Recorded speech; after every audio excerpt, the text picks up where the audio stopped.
Welcome to Penrose Learning, where we make understanding easy. You start by adding screen recording to Control Center so it's accessible. Open Settings, go straight to Control Center, then Customize Controls. Tap the plus next to Screen Recording. Once done, swipe down from the top right to confirm the Record button appears. Make sure Do Not Disturb is off and you have enough free storage, otherwise recordings stop.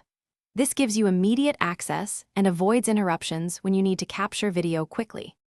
You now learn how to capture internal and external audio. Swipe to open Control Center and long press the screen record icon.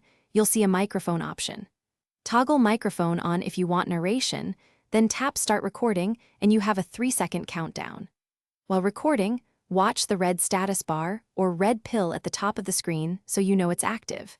Make sure to navigate to the app or content you want to capture right after the countdown finishes. You finish by stopping and saving your clip correctly. Tap the red status bar or open Control Center and press the record icon again to stop.